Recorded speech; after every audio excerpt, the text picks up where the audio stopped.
మామ big Boss season 8 లో Saturday episode అంటే నాగార్జున గారి ఎపిసోడ్ అనుకోవచ్చు. అలాగే ఎలిమినేషన్ వచ్చేవాడికి ఫస్ట్ కంటెస్టెంట్ ఎలిమినేట్ అయ్యింది హౌస్ లో ఉండి టేస్టీ తేజ. సెకండ్ వచ్చేవాడికి పృథ్వీ. క్లియర్ కట్ గా మనం ఈ వీడియోలో ఈ రోజు ఏం జరిగిందో క్లియర్ కట్ గా పాయింట్ బై పాయింట్ అయితే మనం మాట్లాడేసుకోవడం జరుగుతుంది. అలాగే మన ఛానల్ ని అశోక్ ఫర్ యూ అని ఉంటది కదా, ఈ ఛానలే లైక్ చేయండి, కామెంట్ చేయండి, అలాగే సబ్స్క్రైబ్ చేసుకోండి, బెల్ ఐకాన్ కూడా ఆన్ చేసి పెట్టుకోండి. సరే మన కంటెంట్లోకి వెళ్ళిపోదాం. స్టార్టింగే బిగ్ బాస్ అనౌన్స్మెంట్ అయితే కనుక నాగార్జున గారు నడుచుకుంటూ వస్తారా, అది ఇష్యూ కాదు. హౌస్లో ఏం జరుగుతుందో నిన్న ఎపిసోడ్ మనం చూద్దాం అంటారు. ఓపెన్ చేయడమే అక్కడ హౌస్ సభ్యులు డిస్కషన్ చేస్తారనమాట. ఈలోపు బిగ్ బాస్ నుంచి అనౌన్స్మెంట్ వస్తుంది. రోహిణి గారు, మీరు మీ బ్యాచ్ తీసుకెళ్ళి స్టోర్ రూమ్లో పెట్టండి, ఈలోపు మీరు సెలబ్రేషన్ చేసుకుని చెప్పండి, సెలబ్రేషన్ చేసుకోండి అని చెప్తారు. నాకు ఒకటి వచ్చింది డౌట్. అబ్బా, రోహిణి గారు లాస్ట్ మెగా చీఫ్ అయ్యారు, చాలా కష్టపడి ఆడారు. ఆడవాళ్ళందరికీ బయట ఉన్న వాళ్ళకి అవనే లోన్ ఉన్న వాళ్ళకి ఒక స్ఫూర్తిగా నిలిచారు. ఆడ పులి ఎలా ఆడుతుందో అలా ఆడి శివంగలా ఆడి గెలుచుకున్న వ్యక్తి.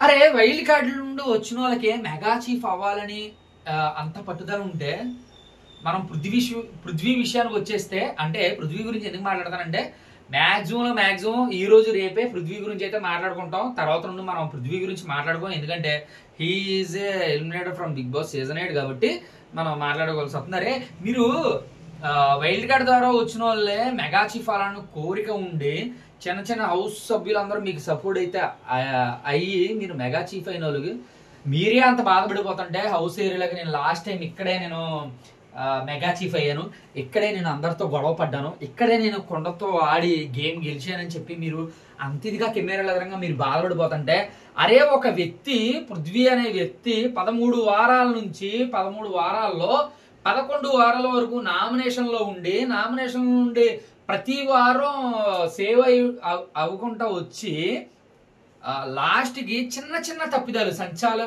సంచాలకులుగా చేసిన యష్మి సంచాలకుగా చేసింది. అక్కడ 2 బజర్ దాకా ఎక్స్ట్రా స్కూప్ పృథ్వీ మన రోహిణి కంటే ఎక్స్ట్రా స్కూప్ ఇసుక అనేది మోసి 2 బజర్ వరకు ఓపిక బట్టి ఓడిపోయిన వ్యక్తికి అంత బాధ ఉండి, తర్వాత మన గంగవ్వ ఫస్ట్ అందరికంటే ముందు అడుగు పెట్టిన పృథ్వీని వదిలేసి ఎక్కడో లాస్ట్ లో ఉన్న నబీల్ని తీసుకొచ్చి ఫస్ట్ నువ్వు వచ్చావు అని చెప్పి ప్రతి తర్వాత బిగ్ బాస్ టాస్క్ సీజన్ 8 లో ఉన్న నంబరింగ్ అయామ్ అనే ఒక్క ఓడు మిస్ అవడం వల్ల మెగా చీఫ్ అనేది పోయి 3 సార్లు వచ్చి లాస్ట్ దాకా ఎలిమినేట్ అయిన వ్యక్తికి ఇంకెంత బాధగా ఉంటది హౌస్ లో. ఇది నా పాయింట్ అనమాట. ఎవరైతే హేటర్స్ ఉన్నారో మీరు కన్నడ తెలుగు అని కొట్టేసుకుంటున్నారు కదా, అక్కడ కన్నడ తెలుగు అనేది మీరు తీసేస్తే ఇక్కడ కన్నడ తెలుగు కాదు ఇంపార్టెంట్, గేమ్ ఎవరు ఆడుతున్నారు అనేది ఇంపార్టెంట్. అవునా కాదా చెప్పరా? అవును కదా. అవును. ఇప్పుడు తెలుగు అయితే ఏంటి, కన్నడ అయితే ఏంటి, మనకి బార్డర్లో అక్కడ కాశ్మీర్లో కుల మత జాతి వర్ణ వివక్షత లేకుండా అక్కడ మన దేశం కోసం అక్కడ పోరాడి ఆర్మీలో జాబ్ చేస్తూ ప్రాణాలు విడి చేస్తున్న జవాన్లకే అక్కడ భాషా ప్రతిపదికన భేదం లేకపోతే ఇక్కడ ఉన్న జనాలకి తెలుగేంటి కన్నడ కోసం ఈ రోజు మీరు కొట్టేసుకుని మన వాళ్ళని సపోర్ట్ చేయండి, పరాయి వాళ్ళని సపోర్ట్ చేయండి చెప్పి మీరు కొట్టుకు చచ్చిపోతున్నారు. మీరు మనుషులా అని చెప్పి నేను అడుగుతా. ఎవరైతే గేమ్ జెన్యున్ గా మాట్లాడుతున్నారో వాళ్ళు విన్ అవ్వాలి. పృథ్వీ ఏనాడైనా సరే బ్యాక్ పిచ్చింగ్ చేస్తూ దొరికిపోయాడా, లేదంటే నీ గురించి తప్పుగా మాట్లాడుకుంటూ దొరికిపోయాడా, లేదు వీళ్ళ గురించి వెనకాల బ్యాక్ పిచ్చింగ్ మాట్లాడుకుంటూ దొరికిపోయాడు. ఏనాడు ఒక్క పర్సన్ కూడా ఏనాడు బ్యాక్ పిచ్చింగ్ చేయలేదు పృథ్వీ, నాకు తెలిసైతే కనుక నేను చూసిన ఎపిసోడ్లు అయితే ప్రకారం. దీని గురించి అయితే మీరు మన కామెంట్ బాక్స్ లో అయితే కామెంట్ అయితే చేసేయండి. ఇంకా లెంత్ అయితే ఉండదు, 7-8 నిమిషాలు అయితే కనుక ఈ వీడియో ముగించడానికి నేను సాధ్యమైనంతకు వరకు నేను ట్రై చేస్తాను. ఈ లోపు నాగార్జున గారు వస్తారు. నాగార్జున గారు వచ్చిన తర్వాత స్టార్ట్ అవుతుంది బ్లాక్ టికెట్ ఎవరికి ఇస్తారు అని చెప్పి. ఫస్ట్ రోహిణిని అడిగితే హైలైట్స్ ఆఫ్ మాట్లాడతానబ్బా. అక్కడ వచ్చేసి అక్కడ కూడా అన్జెన్యూన్. మీరు గ్రూప్ గేమ్ ఆడట్లేదా? ఇప్పుడు మీరు బ్లాక్ టికెట్ ఇచ్చారు, బ్లాక్ టికెట్ లో మీ వాళ్ళకి గౌతమ్ అంటే గౌతమ్ గానీ అవినాష్ గానీ టేస్టీ తేజ గానీ రోహిణికి గానీ ఇచ్చారా? అక్కడ మీరు భాషా ప్రాతిపదికన అదే తెలుగు అని చెప్పి కొట్టుకు చచ్చిపోతున్నారు. నా కొడకలారా మిమ్మల్ని చెప్తుంది. మీరే అంత కొట్టుకు చచ్చిపోతున్నారు. వాళ్ళకి ఎందుకు ఇవ్వలేదు మరి? వీళ్ళకే బ్లాక్ టికెట్ ఎందుకు ఇచ్చారు? పృథ్వీకే ఎందుకు ఇచ్చారు? కొన్ని ప్రేరణకే ఎందుకు ఇచ్చారు? అవినాష్కే ఎందుకు ఇచ్చారు? అక్కడ మీకు భాషా ప్రాతిపదికన రాలేదా? అక్కడ మీరు గ్రూప్ గేమ్ ఆడలేదా? ఇక్కడ మీకు గ్రూప్ కింద డిస్కషన్ చేసుకోలేదా? నాకైతే కంప్లీట్లీ గ్రూప్ డ్రామా లాగా అనిపించింది అంతా. ఎందుకంటే వీళ్ళలో వాళ్ళకి అవ్వలేదు, వాళ్ళలో వీళ్ళకి అవ్వలేదు కాబట్టి నాకు అక్కడ అనిపించింది. కొద్దు గొప్ప ఏంట్రా అంటే బ్లాక్ టికెట్స్ ఇచ్చే ముందు గౌతమ్ గురించి గౌతమ్ టేస్టీ తేజకి ఇచ్చినప్పుడు టేస్టీ తేజ డిఫెండ్ చేసుకున్న విధానం ఏదైతే ఉందో 100% అబ్బా. గౌతమ్ గురించి అసలు బయట పెట్టిన నిజాలు ఇన్ని కాదు. అసలు టేస్టీ తేజ మాట్లాడా బ్లాక్ టికెట్ ఇచ్చినప్పుడు కానీ, తర్వాత లాస్ట్లో ఎలిమినేట్ అయ్యేటప్పుడు ఇచ్చే సలహాలు కానీ, అప్పుడే చెప్పాడు మనోడు మనసులో వేరేది ఉంటుంది, నేను ఇండివిజువల్గా ప్రూవ్ చేసుకోవాలి అనుకున్నప్పుడు నా అన్న వాళ్ళని కూడా మనోడు వేరే చేస్తాడని ఇండైరెక్ట్గా చెప్పాడు టేస్టీ తేజ. అవునా కదా? నేనైతే ఇదేంటి అంటున్నానంటే గాయస్, ఇప్పుడు ఈ గొడవ అంట కాదు, ఇదంతా భాషా ప్రాతిపదికను తీసేస్తే గేమ్ జెన్యున్గా ఎవరైతే ఆడతారో వాళ్ళకైతే ఇవ్వడం జరుగుతుంది. ఓకేనా? ఒకసారి ఇలాగైతే కనుక బ్లాక్ బాడ్జెస్ ఒక్కొక్కరికి అయితే ఒకళ్ళు ఇవ్వడం జరిగింది. కొంతమంది నవీల్కి, కొంతమంది నంబర్ ఆఫ్ పర్సన్స్ అయితే మాత్రం టేస్టీ తేజకి అయితే ఇవ్వడం జరిగింది. అలాగే బ్లాక్ స్టార్స్ అయితే అయిపోయిన తర్వాత నెక్స్ట్ ఒక కంట్రీ డిలైట్ సంబంధించిన చిరంజీవి గారికి సంబంధించిన అడ్వర్టైజ్మెంట్ అయితే వచ్చింది. అది ప్రమోట్ చేసిన తర్వాత తిరిగి బ్యాక్ వచ్చేసేపటికి దుమ్ము ఏంట్రా బొమ్మది దుమ్ము దమ్ము దుమ్ము లేపేదెవరు, దమ్ము లేపేదెవరు అంటే మోస్ట్ నంబర్స్ వచ్చేపటికి నిఖిల్ అయితే సాధించడం జరిగింది. దమ్ము సారీ, నాకు దమ్ముకి పక్కన ఉందబ్బా, మీరు పట్టించుకోవద్దు. దుమ్ము రేపింది మాత్రం అక్కడ, దమ్ము చూపించింది మాత్రం నిఖిల్, ఇక్కడ దుమ్ము రేపింది 100%లో 99% అయితే టేస్టీ తేజకి అయితే అక్కడ కూడా వెళ్ళిపోయింది.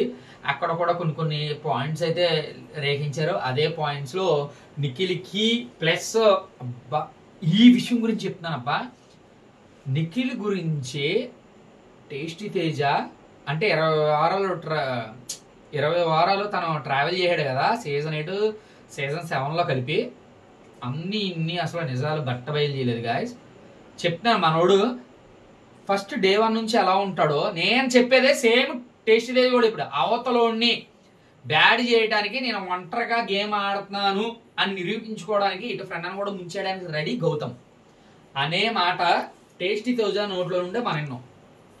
అదే నాగార్జున గారు ఇంకా అక్కడితో స్టాప్ చేసి లాగకూడదు తగ్గకూడదు అని చెప్పి రావడమే. నాగార్జున గారు డబుల్ ఎలిమినేషన్ చెప్పారు. అది నేను ప్రీవియస్ వీడియోస్లో కూడా నేను చేశాను, డబుల్ ఎలిమినేషన్ ఉంటుంది అని చెప్పి. దాంట్లో టేస్టీ తేజ కూడా ఎలిమినేట్ అవుతాడని చెప్పి నేను క్లియర్గా చెప్పాను.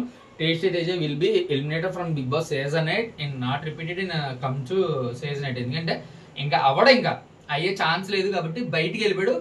బయటకు వచ్చేసిన తర్వాత ఏవి వేసారు టేస్టీ తేజది హ్యాపీగా ఉన్నప్పటి నుండి ఇసుక మూటల దగ్గర నుండి, కింద పడిపోయిన దగ్గర నుండి, యష్మికి ముద్దిస్తుందని చెప్పి స్విమ్మింగ్ పూల్లో దూకిన దగ్గర నుండి తిరిగి వచ్చి అక్కడ యష్మి ముద్దు పెట్టకుండా అక్కడ నిఖిల్ ముద్దు పెట్టిన దగ్గర నుండి లాస్ట్ లో తను ఏడ్చిన దాని గురించి, వాళ్ళ అమ్మగారు వచ్చిన దాని గురించి, వాళ్ళ అమ్మగారు బయటకు వెళ్ళిపోయిన దాని గురించి, వాళ్ళ అమ్మగారిని పొగిడిన దాని గురించి, వాళ్ళ అమ్మగారి మొత్తం అంతా టేస్టీ తేజ అయితే వాళ్ళ అమ్మగారిని సీజన్ 7లో తీసుకురావాలనుకున్నాడు, ఫెయిల్యూర్ అయ్యాడు. సీజన్ 8లో తీసుకురావాలనుకున్నాడు, ఏడుపుతోనో ఏదో ప్రజలందరి ఆశీస్సులు మనోడో మీద ఉండడంతోనో ఆ హౌస్లోకి వాళ్ళ అమ్మగారు రావడం జరిగింది. తన అక్కడే టేస్టీ తేజ ప్రజల హృదయాలందరినీ గెలిచాడు. అలాగే వాళ్ళ అమ్మగారిని కూడా పూర్తిగా గెలిచాడు. అక్కడ ఉన్న ఒకటే ఇంకా తన కోరికని నెరవేరిన తర్వాత బయటకు వెళ్ళిపోయిన ఒకటే అక్కడ అదే జరిగింది. Tasty Teja will be eliminated from Bigg Boss season 8. రేపు డబుల్ ఎలిమినేషన్ ఎవరుంటారో మనకు తెలుసు. This is the last moment. Prithvi ఇంకా మనకి సోమవారం నుంచి కనపడడం అనేది నిజాన్ని మనం యాక్సెప్ట్ చేయాల్సిందే. ఇంకా తారుమారుగా ఏమన్నా జరిగి నేను చెప్పింది అనాలిసిస్ తప్పు అయితే విష్ణుప్రియ కానీ ప్రేరణ కానీ ఇద్దరు ఒకరు అవుతారు. కానీ పైనుంచి వచ్చిన ఇన్ఫర్మేషన్ ప్రకారం 100కి 200% పృథ్వీ ఆర్ ద ఎలిమినేటెడ్. కానీ నాకు ఒకటి అర్థం కాదు, ఓటింగ్ పోల్ ప్రకారం అయితే కనుక పృథ్వీ అయితే 5th ప్లేస్లో ఉన్నాడు గాయస్.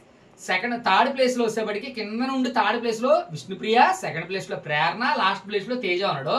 నా అనాలిసిస్ ప్రకారం తేజ అయితే ఎలిమినేట్ అయితే సెకండ్ ప్లేస్ లో ఉన్నది ప్రేరణ అవ్వాలి, లేదంటే విష్ణుప్రియ అవ్వాలి. కానీ ఇద్దరిని దాటుకుని అక్కడ పృథ్వీ ఎలిమినేట్ అవ్వడం అయితే అన్ఫేర్ అని నేనైతే అనుకుంటున్నాను. మరి ఆ విషయం గురించి మన కామెంట్ బాక్స్ లో అయితే కామెంట్ చేసేయండి. మన ఛానల్ ని చాలా మంది సబ్స్క్రైబ్ చేసుకోకుండా చూస్తున్నారు. సబ్స్క్రైబ్ చేసి చూడండి, అలాగే లైక్ చేయండి, అలాగే కామెంట్ చేయండి, బెల్ ఐకాన్ అయితే ఆన్ చేసి పెట్టుకోండి. ఈ రోజు నుండి స్టార్ట్ డే మొదల నుండి స్టార్ట్ వరకు డైలీ 2 వీడియోస్ అయితే లాంగ్ వీడియోస్ వస్తాయి. దాన్ని బెల్ ఐకాన్ ఆన్ చేసి పెట్టుకుంటే ప్రతి ఇన్ఫర్మేషన్ మీ దాకా అయితే వచ్చే బాధ్యత నాది. మీ బాధ్యత లైక్ చేసి ఇంకో 10 మందికి నన్ను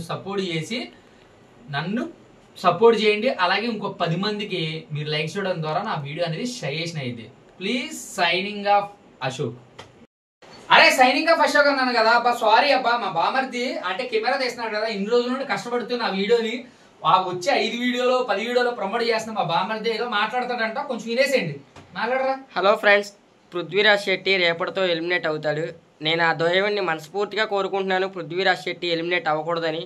దేవుడా, నువ్వు ఉంటే పృథ్వీరాజ్ శెట్టి ఎలిమినేట్ అవ్వకుండా చూసుకో తండ్రి. అది ప్రార్థనలా ఉంది గైస్, ప్రార్థన వినిపించుకోవద్దు.